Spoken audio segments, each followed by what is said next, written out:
Karşınızda bilim adamı ve fütürist Michio Kaku.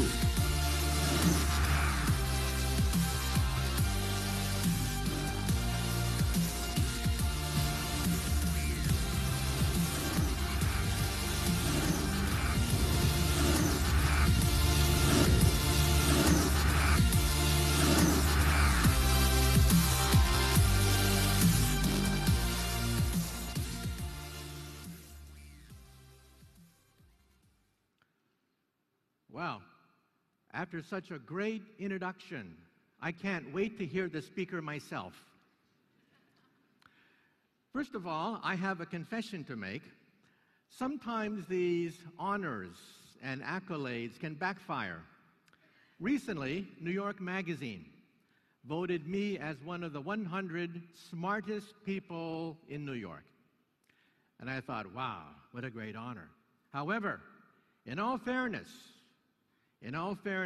I have to admit that Madonna also made that same list. And next year, Lady Gaga is going to push me off the list entirely. Now today, I'm going to talk about the future, your future. It's very dangerous to make predictions. Let me quote from that great philosopher of American baseball, Yogi Berra. Yogi Berra once said, quote, "Prediction is awfully hard to do, especially if it's about the future." Well, that's what I'm going to talk about today. Now, why ask a physicist to talk about the future? Well, we invented the transistor. We invented the laser. We assembled the internet. We wrote the World Wide Web. And don't forget, we invented television. We invented radio. We invented radar, microwaves. In the hospital, we invented the X-ray machine. We invented the MRI scan, the PET scan. In the biology laboratory, we invented the electron microscope. We sequenced the DNA molecule. And don't forget, we created the space program. And we created the GPS satellite. And we physicists love to make predictions. When we helped to assemble the internet, one physicist predicted that the internet would become a forum of high culture, high art, and high society. Well, today we know that 5% of the internet is pornography. But that's because teenage boys log on to the internet. Just wait until the grandmas and grandpas are on the internet. Then 50% of the internet will be pornography. And before I begin, let me give you a cautionary story. Over 200 years ago, we had the Great French Revolution. And one day, there were three gentlemen about to have their heads cut off at the guillotine. There was a priest, a lawyer, and a theoretical physicist, just like me, about to lose our head to the guillotine. Well, they put the priest's head on the chopping block, and they asked him, "Do you have any last words?" And he said, "Yes." He said, "Yes." He said, God from above shall set me free." Well, we'll see about that. All eyes were on the blade. They raised the blade. The blade came down, swoosh, and stopped right before it hit the neck of the priest. The crowd gasped. They'd never seen this before. And the crowd said, "Let the priest go. Today, God has spoken. And now let's see about the lawyer." Well, they put the lawyer's head on the chopping block. And they asked him, "Do you have any last words?" And he said, "Yes, yes, maybe the spirit of justice. Justice shall set me free." Well, all eyes were on the blade. They raised the blade.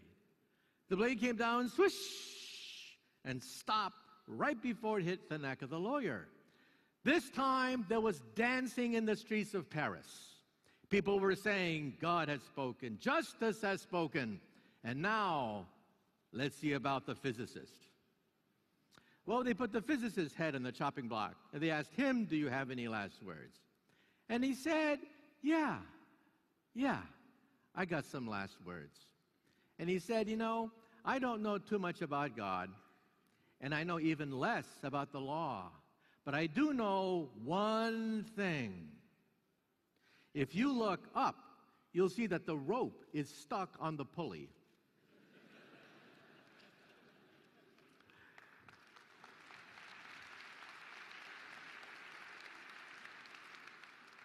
And then he said, if you remove the rope, the blade should come down real good. Big mistake. Big mistake. Well, the rope came down, the blade came down, and the poor physicist's head came down. And it just goes to show you, sometimes we physicists have to know when to keep our mouths shut.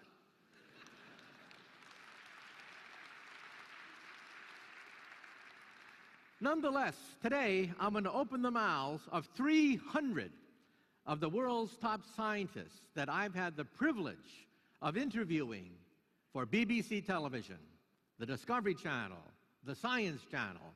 My book, Physics of the Future, was an international bestseller, talking about the next 20, 50, 100 years into the future. My previous book, Physics of the Impossible, goes 500 years into the future. That's how far we physicists can see the future, because what do physicists invent? We invent the future. We invented the 20th century, and we are now inventing the 21st century. In this book, I talk about starships, telekinesis, teleportation. I even talk about time travel. And in this book, I answer the question, what happens if you go into a time machine and you meet your teenage mother before you were born, and she falls in love with you? Well, if your teenage mother falls in love with you before you were born, you're in big trouble. But my latest book is about the greatest mystery in the universe, the human mind. The most complex object in the known universe is the human brain. But using physics, we can now, in the laboratory, demonstrate telepathy, mind reading, telekinesis, moving objects with the mind, recording memories, photographing dreams. We can now photograph a dream. In the future, when you wake up, you'll push a button and see the video of the dream that you had the previous night. But you may say to yourself, ha! You guys cannot predict the future. You guys cannot predict the past. Nobody predicted the crash of 2008. Well, that's not quite true. Let's talk about the crash of 2008. First of all, where does wealth come from anyway? Where does wealth come from? Ultimately, wealth comes from science and technology. But science comes in waves, which create waves of wealth. But wealth is restless. It has to go someplace. And where does it go? Often to create a bubble. And when the bubble pops, you get a depression. So let's talk about the waves of innovation. Around 1800, we physicists unlocked the secrets of thermodynamics. We could take a lump of coal and calculate how much energy you can extract from a lump of coal. That initiated the Industrial Revolution. All of a sudden, we had steam power, locomotives, factories, creating wealth wealth on a scale never seen before by an agrarian society. But wealth has to go someplace. Where did the wealth go? Into the London Stock Exchange, creating a bubble, a huge bubble, but it was unsustainable. The bubble popped in 1850, and it created the first crisis of capitalism, a crisis so great that it created a philosophy called Marxism. But we physicists are also restless. We initiated the second wave of wealth and innovation. We physicists unlocked the secret of electricity, magnetism, and the internal combustion engine. And that gave birth to an even bigger bubble, a bubble in the American Stock Exchange, in utility stock and automobile stock. The bubble was huge, but it could not be sustained. And the bubble popped in 1929, 80 years later. Well, 80 more years later, we physicists created the third wave of innovation. 80 years later, we initiated the revolution of high technology, lasers, computers, internet, iPods, tablets, GPS, all of it coming from physics. This created an even bigger bubble, a bubble the likes of which had never been seen before. And it was unsustainable. It popped in 2008. So here's the question for today. Here's the question for today. If the first wave was steam power, the second wave was electricity, the third wave was computers, then what is the fourth wave? What is the fourth wave? The fourth wave, we think, is going to be molecular science, biotech, nanotech, artificial intelligence, all held together by computers and mobile technology. So let's talk about the fourth wave. First of all, this is Moore's Law. It is perhaps one of the most important laws in all of modern history. The wealth of nations depends on this simple curve. This curve says that computer power doubles every 18 months. Now think about that. Today, if you get a birthday card in the mail, there's a chip in it. You open it up, and it sings, "Happy birthday to you." That chip has more computer power than all the Allied forces of 1945. Stalin, Hitler, Churchill, Roosevelt, they would have killed to get that chip. And what do you do with that chip? You throw it away in the garbage. And look at 1969. In 1969, we put 2 men on the moon. But if you look at this chart very carefully, you begin to realize that the computer power of the space program was based on 64K processors, dinosaurs. You realize that your cell phone has more computer power than all of the space program of 1969. You're not going to put me in one of those rockets. You're not going to shoot me into outer space backed up by one cell phone. It's criminal. It's criminal what we were doing in 1969, shooting humans to the moon backed up by one cell phone. And now look at 2020. When you look at 2020, you now see the future. In the next 10 years or so, computer chips will cost 1 penny.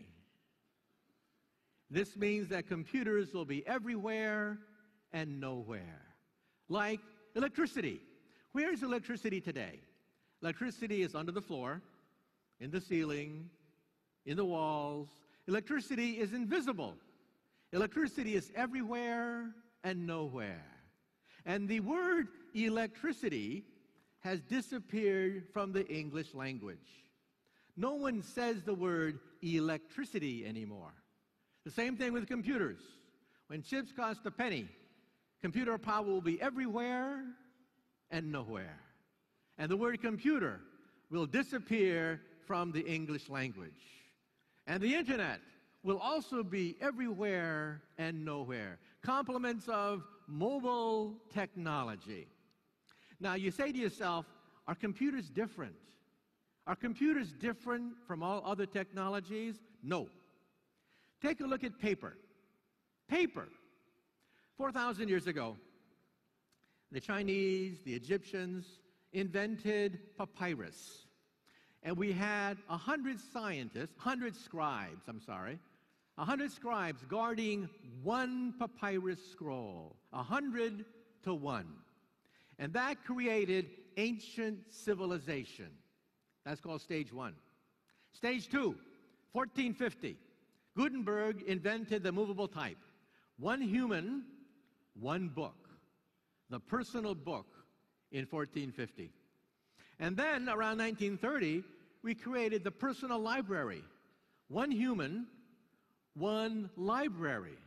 Well, today we're in stage 4. Paper is everywhere and nowhere. It's a fashion statement. We don't even think about paper anymore. Running water also obeyed the very same stages. Computers are no different, except it's much faster. In the 50s, we had the mainframe computer. 100 scientists guarding one mainframe computer. Stage 2, we had the personal computer. One human, one computer. Today, we're in stage 3. One human and the millions of computers on the internet. Eventually, we will hit stage 4. And in stage 4, the computer disappears everywhere and nowhere, including your glasses. These glasses are more powerful than Google glasses. These glasses, when they see you, they recognize faces. So in the future, when you see somebody, you will see a biography next to their image. And if they speak to you in Chinese, no problem.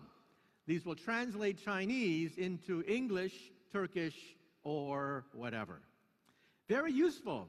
How many times have you been in a conference like this and you bump into somebody and you say, I know this person. I know this person. Jim, John, Jake, who is this person? In the future, your glasses will say, it's Jim, stupid. You see him every year at the Turkcell conference. And let's say tonight you're at a cocktail party, and there's some very important people at that cocktail party, but you don't know who they are. In the future, you will know exactly who to suck up to at any cocktail party. But maybe you don't want to look like a refugee from a Hollywood science fiction movie. Children love this idea of computers being everywhere and nowhere. Children are the driving force behind this technology. Remember when they talked about the digital divide? Remember that? About 10 years ago, everyone was saying, oh, the digital divide. We're going to have the digital rich and the digital poor. Wrong. Who's pushing this revolution today? Poor children. If you're a child and you're not on the internet, you don't exist. Many ways to do it.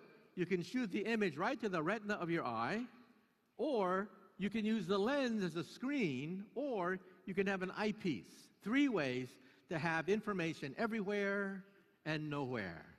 And eventually, fashion models will wear this technology. Eventually, this will be your personal office, your home entertainment center. This will be how you will work. But there's a problem here. Let's say you don't wear glasses. Let's say you don't like glasses. Then, what are you going to do? Then in the future, you will blink and you will go online. And who were the first people to buy internet contact lenses? College students taking final examinations. They will blink and see all the answers to my exams right there in their contact lens. Who are the second people to buy internet contact lenses? Politicians, actors, actresses, so they don't have to have teleprompters giving them their speech when they're on television. Who else will buy these internet contact lenses? Tourists. Because if you're walking through the streets of Rome, there's no more Roman Empire anymore. In the future, as you walk through the Forum, you'll see the Roman Empire resurrected from the ruins in your contact lens. And if you're in the bazaar and you want to buy something, you will know exactly what people are saying because your contact lens will translate into whatever language you want. NASA, the space industry, wants astronauts with these things so they can see blueprints while they're making repairs in outer space. The Air Force wants this because if you're in an airplane, in a jet, and the enemy goes underneath your jet, you're dead meat. In the future, the Air Force wants to put a TV camera underneath the airplane to shoot the image into your contact lens. So when you look down, you will see through your feet. This is X-ray vision, just like Superman. You'll be able to see right through walls because there's a camera on the other side of the wall shooting the image into your contact lens. So construction workers will see blueprints. Astronauts will see instructions. Tourists will see a description of everything. This is called augmented reality. Now, virtual reality is for children. That's when you put on glasses and see a cartoon. That's called virtual reality. This is different. This is called augmented reality. When you see information, biographies, movies, whatever, simply by blinking. Now, you've seen this before. There's a Hollywood movie which first introduced augmented reality. What was that Hollywood movie? Well, here is the former governor of California in a very bad mood. This is Arnold Schwarzenegger in the movie Terminator. And when the Terminator robot sees you, he sees a biography right next to your image. And the military has a working version of this. You may say to yourself, isn't this science fiction? It can't possibly be true. Information everywhere and nowhere. No, it already exists. The military has a device called Land Warrior. It's this big. You put it on your helmet. You flick it over your eye, and bingo, you see the internet of the battlefield. Enemy forces, friendly forces, artillery, fire. This already exists. So who will want this technology? Everybody. Husband and wives will hook their contact lenses together. So husbands can see what the wife is seeing, and the wife can see what the husband is seeing. Because we all know that husbands always buy the wrong things. They always do shopping, and they always buy the wrong apple, the wrong pear, the wrong celery. This way, the wife can tell exactly what the husband is seeing. Now, this means that we're seeing the digitalization of life. Mobile technology everywhere and nowhere. This means that every aspect of life will be digitalized, including money. Money is now being digitalized. The future of money is your cell phone.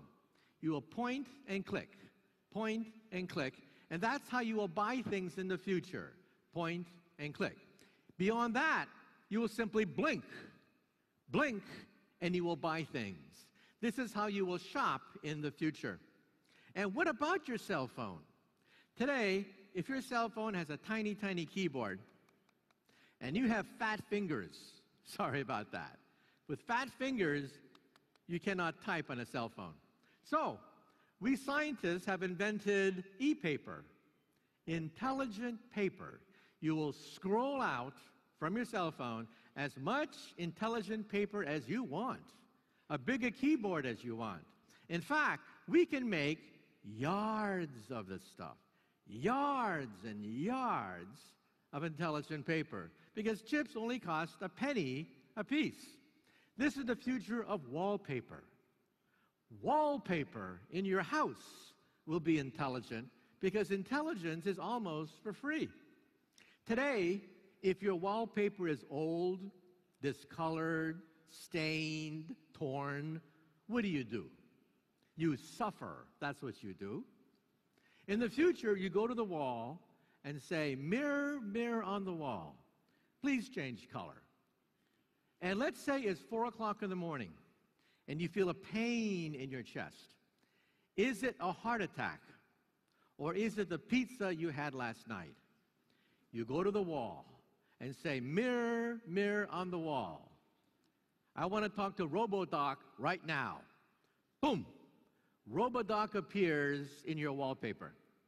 Artificially intelligent, a doctor that accesses the entire internet, giving you almost free medical advice anytime, anywhere. And let's say you're in a car accident. You're in a car accident and you need a lawyer real fast. What do? Boom! Robo-lawyer appears. Robo-lawyer accesses the entire legal literature, talks to you in plain language, and tells you exactly what the law says. These are called intelligent systems, pioneered by IBM. Intelligent systems take knowledge, specialized knowledge, and make it available almost to everybody. Health costs are rising very rapidly. People are getting older.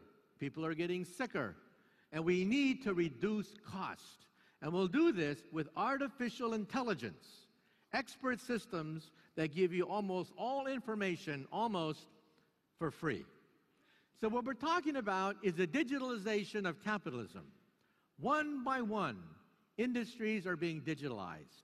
The first was music, and that had horrible consequences. We told the music industry, "Watch out. A song is less than a megabyte. The internet will just eat it up." The music industry said, "Ha! People will always buy music the old-fashioned way." Wrong. You know who controls the music industry today? Who controls the music industry today? It is Apple computers. Apple computers through iTunes. What's the lesson here? The lesson here is you can ignore everything I've been saying.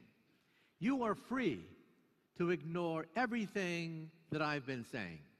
You are also free to go bankrupt. What's happening now? Now is media being digitalized.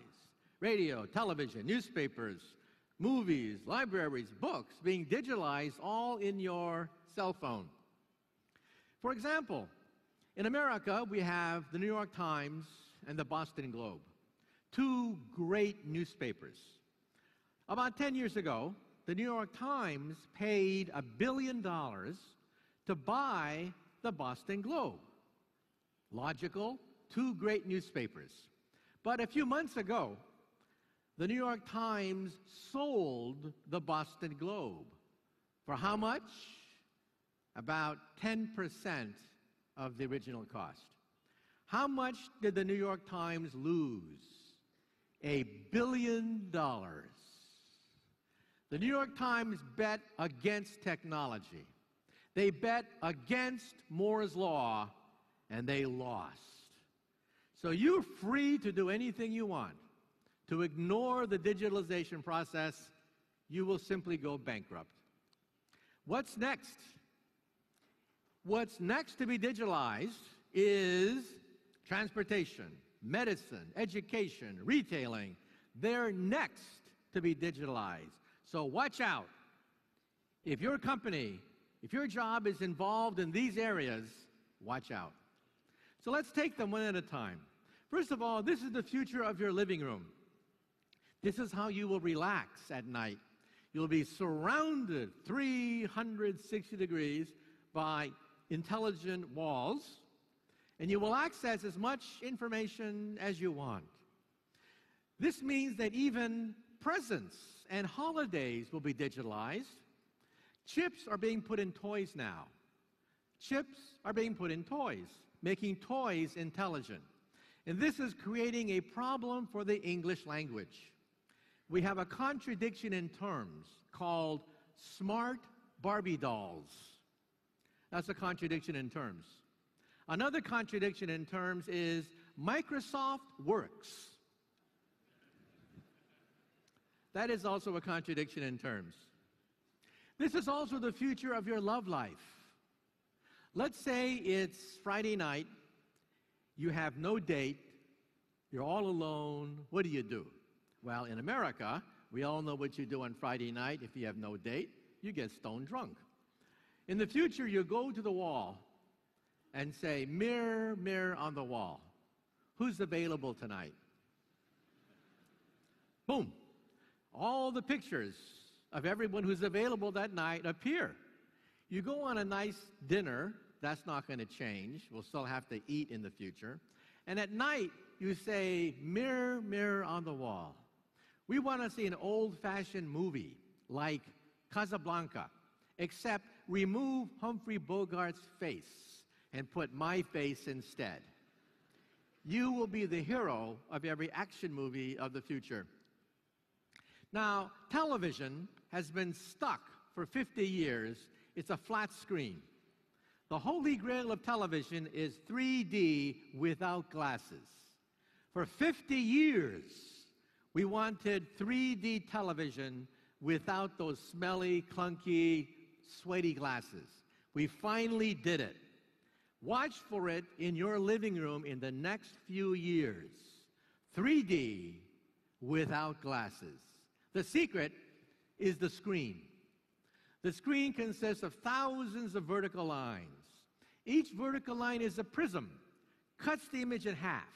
One half goes to the left eye, one half goes to the right eye, and bingo, 3D without glasses. So this is the digitalization of your living room.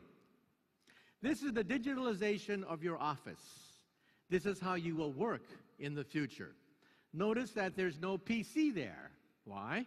In the future, there's only one place for the PC, and that is a museum. These are scrap computers. They only cost a penny.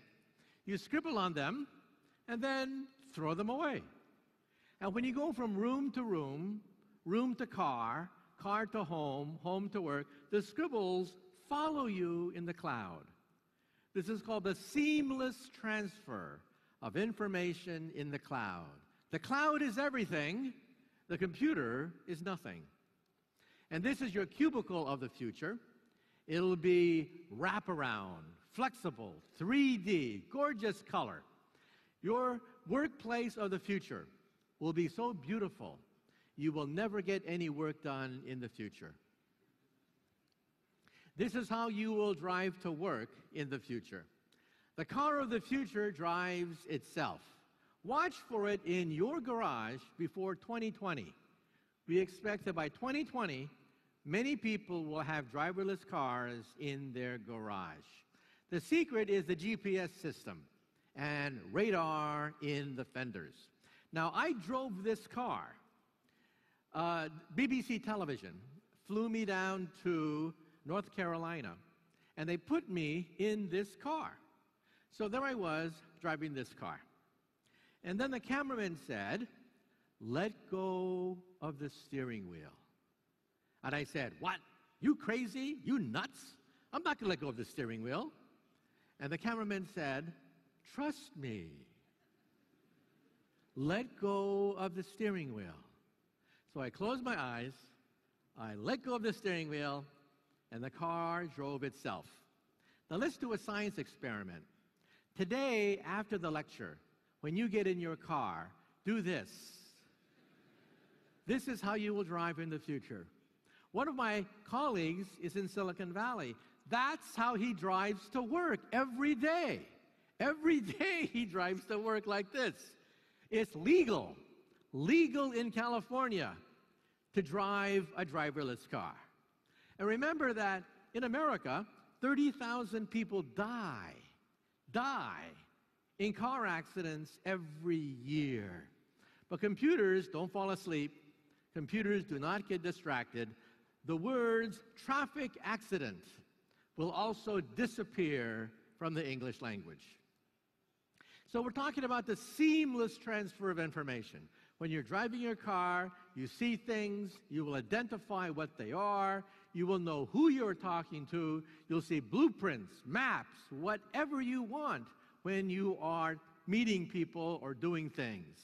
If, for example, in America, we have something called Match.com, young boys and young girls are computer dating each other, okay? You can do that. However, people lie. People lie all the time. In the future, you'll know exactly who's lying to you.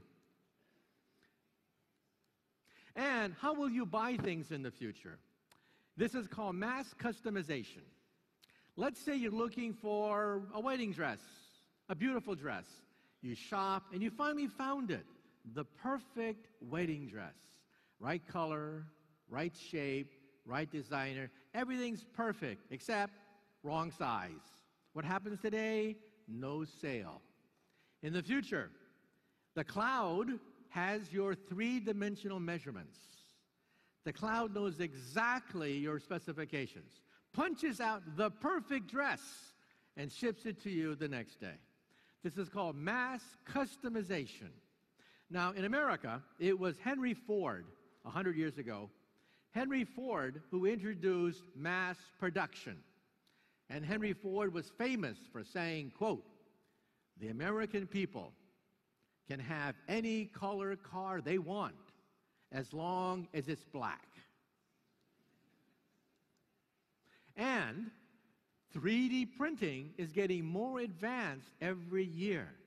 This is how you will print toys in holidays.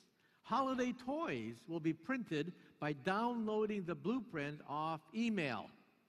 This is so advanced now, we can even download heart tissue. Living tissue, living flesh can now be punched out using 3D printers.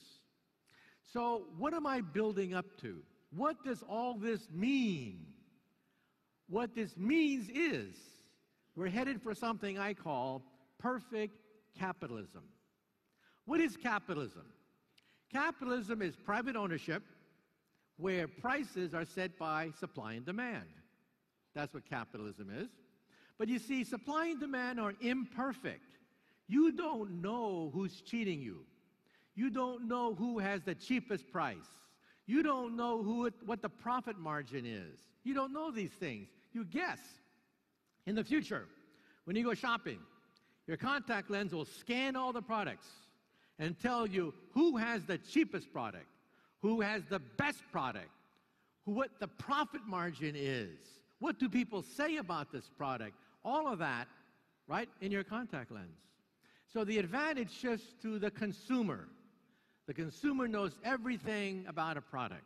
But if you are the producer, if you're the manufacturer, what do?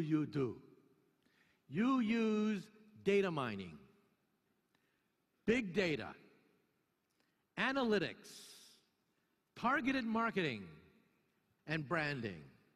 That's how you fight back against the consumer who knows everything about your product. So every revolution has winners and losers. Today, we no longer have blacksmiths. We no longer have wagon makers. But we don't cry. We don't cry that there are no more blacksmiths and no more wagon makers. So in the future, the winner is the consumer. Cheaper prices, better prices, more transparency. The winner is the consumer. And the big question is now, who is the loser? Every revolution has a loser. The loser in this revolution are the middlemen, the friction of capitalism. If you're a stockbroker, you know that you cannot sell stock anymore. It's amazing. Stockbrokers do not sell stock because you can buy stock on the internet almost for free. So why bother to go to a stockbroker? So what do stockbrokers sell? And this is one of the big lessons of today's talk. What do middlemen sell? Stockbrokers do not sell stock. So what do stockbrokers sell? They sell something that computers cannot provide: experience, know-how, savvy, imagination, innovation, talent, leadership. In other words, intellectual capital. This is going to be the source of wealth in the future. Not so much commodity capital, but intellectual capital. Capital that robots cannot produce. Products of the human mind involving creativity, imagination, analysis. That's what middlemen will provide in the future, or they go bankrupt. Now let's talk about the big one. This is the big one. Medicine. In Europe, Japan, America, people are getting older and older and older, and they need medical care. Costs are rising through the roof. One thing we can use is technology. Let's look at diagnostics. A lot of excess paper is consumed using diagnostics. The question is, how small can you make a chip? We can make a chip so small, you can put it inside an aspirin pill, along with a TV camera and a magnet. You swallow it, the magnet guides its way through the stomach into your intestines. And we all know what middle-aged men fear the most. What do middle-aged men fear the most? The C word, colonoscopy. That's when they stick a tube up your rear. But this gives new meaning for the expression, Intel inside.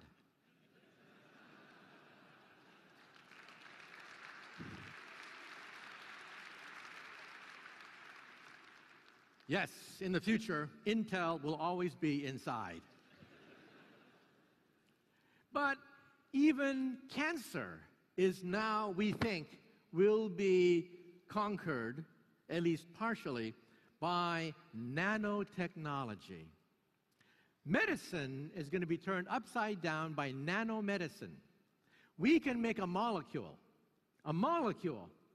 that seeks out individual cancer cells and kills them one by one. This is amazing. It's undergoing human trials now. This is not science fiction. Molecules that kill individual cancer cells one by one. This could be the future of cancer research. Targeted therapy, not chemotherapy. Chemotherapy is horrible. That's when your hair falls out, your skin has premature aging, you vomit all the time. That's chemotherapy. This is targeted therapy, complements of nanotechnology. But what about preventing cancer before it forms? Even before it forms. In the next slide, you will see a revolutionary instrument, something that is amazing. The word tumor could disappear from the language. In the future, we will no longer say computer. We will no longer say traffic accident, and we will no longer say tumor because of the next invention. Your toilet.